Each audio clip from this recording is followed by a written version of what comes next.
I'm very excited for the Spirit series, but in particular the E1 and a decent bit the C1. Oh, we got the A1 as the loner. Okay, let's get into it. So the A1 is the bomber, of course. It has 10 size 5 bombs. It also happens to have 4 size 3 missiles in a nice retractable racks, and both of them are on the underneath doors. And then it has 2 sets of primary and secondary weapon systems that have nothing to do with the missiles or the bombs, which is quite delightful. You can see here where your left mouse button, right mouse button, or whatever version of HOTAS or other controllers you have, you can see that they have it. Notice the spread is different between the secondaries and the primaries. I don't know if that's a glitch yet, or they genuinely are meant to have different spreads, because some of them are closer to the systems and some of them are further away from the center of the ship, so they need to have different following distances. As I click the engines off, I'm getting ready to do testing to see what will fit. From what I'm hearing, I did not test it myself, but I've been hearing that the ROC will basically fit. And I've also heard that people have had luck with the Cyclone. But you're going to see in this that the spoiler, the Lynx does not fit. So your mileage may vary with wheeled vehicles. This inner door that everybody's concerned about, I did not have an issue with, especially if you're walking around with a spacesuit on with a helmet. This outer door, that part right there where you click the open button and everything, that piece of outer doorway or whatever that is, that bulkhead, is not that great. Because what you'll find in all of this is that it may have even been added for balance reasons. You'll notice the Pisces has its wings too big. You'll notice the Fury. This is the standard Fury with the cannons. Does fit, but the door on the inside must stay open. You can close the ramp, and then some people said that they were backing the Furies up against the ramp to get extra mileage. Looking back at it, I probably could have angled it tonight and then backed it up maybe slightly, and I'm talking slightly. And you'll see I did try to back it up, but look how close it is to the back there. Like, there's not that much space. Now there is different Furies. The LX does not have the big guns mounted to it. The MX has the shortened but fatter missiles slapped on everywhere. So depending on the Fury frame, you might have more mileage, but in general, the Furies will fit. I would be concerned a little bit about this thing bouncing around and damaging your ship with high G maneuvers if you're constantly doing them. But the value of having a weaponized Fury or a racing Fury for fun, and being able to give it the ability to fly around with the Spirit is nice. And it certainly gives me bright hopes for the C1. I can't wait to test that and see what we can fit inside. And even the E1, it would be cool to have like a personalized protection on a ship that nobody would expect protection on, aside from, of course, what the E1's main weaponry is. Yeah, and C1 as well, by the way. So you'll see the links. I've tried both directions. Unfortunately, it doesn't fit, even when I try to get a little more creative with the verticality of the links. It does not fit because of those bulkheads. Once again, those bulkheads just, even if there was a chance, because of those internalized bulkheads right near the door with the open close button, things don't fit. You'll see here, this is the Emerald edition of the P-72 Archimedes. This vehicle right here does not fit, unfortunately, although this exposed another issue. So if something does not fit and you're trying to do this solo and then you try to play ramp games, so I took the chance. I thought, what if I go inside and then I just go ahead and close the door, and who knows, maybe I'll discover the secret. You know, it'll pop inside or something. Not thinking about how the heck I'd even get it out, but I figured, whatever. For science, right? But when you get out and you pop that ramp, the ramp has a nasty habit of forcing things upwards because the ramp retracts but also goes up. And then there's those two tails on the back of the ship that are at the top of the ship that basically act as like crushing forks, essentially, on whatever is stuck. So if you try any type of ramp games, be very cautious and be very careful. I would recommend a two-person operation for this. So one person can stay inside and one person can scout outside at the same time, because this gets interesting really quickly. Um, and I don't even think that would help that much, to be honest, but it'd be better than nothing. What you can't hear is there's some really crazy noises, and yeah. So the ramp retracted and went upwards, and then those two forks, basically the ship got stuck between. Now, if there was a second person inside at this point, they could run to the, if they didn't want to open the ramp or didn't want to risk opening the ramp and doing further damage, they could run to the pilot seat and fly the ship forward. But because there's only one entrance and exit that I know of so far, please put in the comments if that's different. And I did go to the front and check it, but I think I'm gonna skip past that when I did the editing. But if you go to the front and jump in the pilot seat, you can just gently bring the ship forward. Why do I know that? Because I did that a few minutes later after the ship, the Emerald, finally fell down enough that I could get by it. It didn't look like it was going to explode. So this is kind of the game you play with this ship. It's not designed to handle vehicles. The fact you can fit some vehicles in it is a nice perk. It's not really meant for that. It's meant to load size 5 bombs and unload said size 5 bombs on the move or from far above in general. Let's just leave it that way. And the fact it brings those missiles, the fact it brings the cannons, it has a nice amount of armament. It flies well. The modules are all along the sides, and I skipped just opening every one of these. I like the lighting effects where you can see the safety area underneath the ramp opening and closing.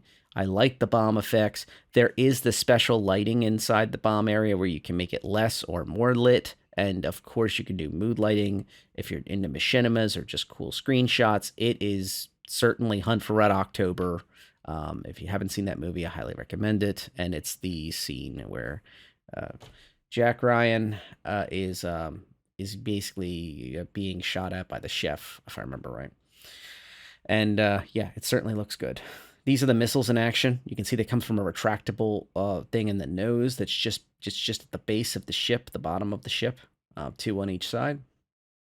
And to get to those missiles and the bombs, you hit the middle mouse button if you're using a mouse and keyboard, and then you have to right-click to get to the bombs. So those 10 things, those are the bombs. So let's take a look. I think the reticle is broken. It's set for 1,500 meters. It's supposed to do a blip. And you'll notice that the bomb takes quite a while when you're anywhere near 1,500 meters. I think that was 1,200 when I dropped this, give or take. But even stationary, it takes a really long time. And yes, it does hit where you expect because you're stationary. But of course, that's not exactly great because the target's going to be shooting up at you, I'd suspect. Or running away after he sees you sit still. But anyway. Boy, is it beautiful. No plants or animals were harmed in the making of this video because we are on Ida.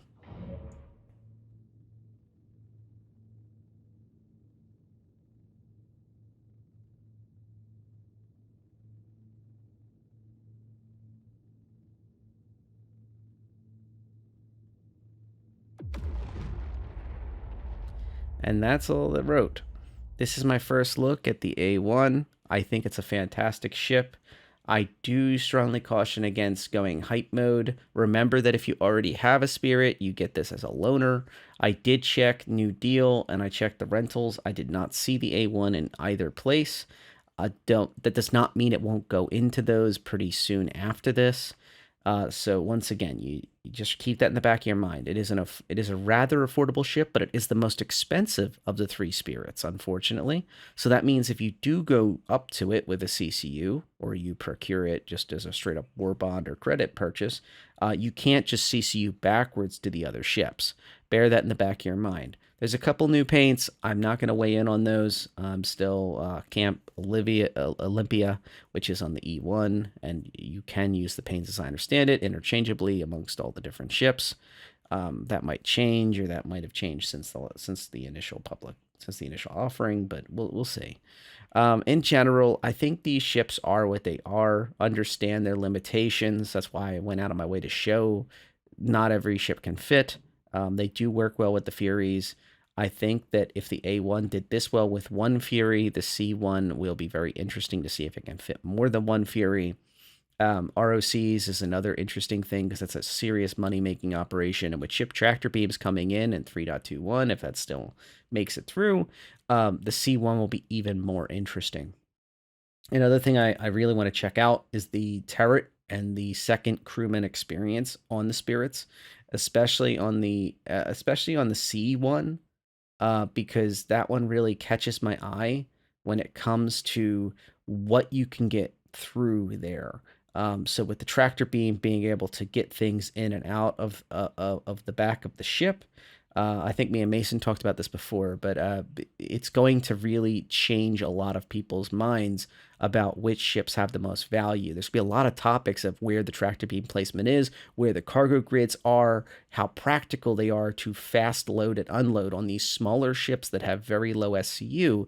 It's going to be important. And with the C1, the advantage of it being excellent in Atmo, and with more Atmo effects impacting the ships by every patch cycle, it will be very interesting to see kind of where it shakes out. I think it's going to be doing very well as a specialist that operates on low Atmo and full Atmo type, for lack of a better word, it's not full, but planetary side operations. So it would be interesting to see something that's high speed, low drag, get in and out, do fast speed deliveries, maybe time sensitive deliveries that might explode or expire before they get to where they need to go, or not less than savory folks that are doing illicit cargo, low amounts but high value items that they need to scoot in and scoot out before they get scanned by the authorities, or even pirate blockades. Trying to sneak past a group of people, or take something and run away. I see the C1 as all those type of things where it's an Atmos specialist. And no, I don't think it's the greatest ship ever, but I think it's a good all-arounder. And that's the thing I have about the A1 that I'm kind of concerned about, is it's not quite an all-arounder as people are kind of, I think, putting it into. But it certainly has a lot of tools to reach out and conduct offensive operations. It's not a very defensive ship. It doesn't have a huge shield pool. It is kind of a problematic thing right now. It's one thing I did run into as I spoke with somebody who was talking about when the wings get damaged. Basically, the ship is extremely hard to control. So I think over time, that's going to get fixed. But once you're in Atmo, the things I just praised about the Spirit series, well, it's probably due to their wings to a certain extent. So you have to think about how fragile is this ship to lose its advantages, and suddenly they become their disadvantages. The ship's not designed to operate without wings, and I think it'll be interesting to see how they balance it, is what I'm trying to say. And especially the A1, it's going to take a lot of incoming fire. So specifically about the A1 of the Spirit series, it is the one that's going to be frontlined the most. I see them as a kind of, dare I say it, expendable, or at the very least, it's worth risking it, is the best way to phrase it. And I don't think that many of them are going to be too crewed up. I think they're going to be one crewed, unless it's a two crew where the second person is operating the remote turret, and then all of a sudden, once you get to the target, the other person is jumping into a Fury or something else to throw out the back. Who am I kidding? A Fury. There is a control system at the back of the ship that may be a bomb bay. I didn't have it. I wasn't able to activate it, so I didn't test it. But if that's the case, where the pilot only has limited bomb potential, and then there's a special bomb bay station, that may change the two crew dynamic. And once again, if you're stationary, you can drop the bombs. It really doesn't matter. But when you are on the move, or if you're trying to be very very careful with how you drop these bombs, like you don't want to do more than one, and you're trying to do precision stuff on a high speed while like a ballista is trying to hit you or something else is trying to throw some rounds up at you, maybe that's the case. So that's all my initial thoughts. I will be doing a review on the Spirit series, hopefully sooner than later. I really like to at least wait for the C1, because my understanding is we'll have the C1 and the A1 lined up very soon. But we'll see how that goes and how much my own hype and patience goes. Thanks again, and have a great night.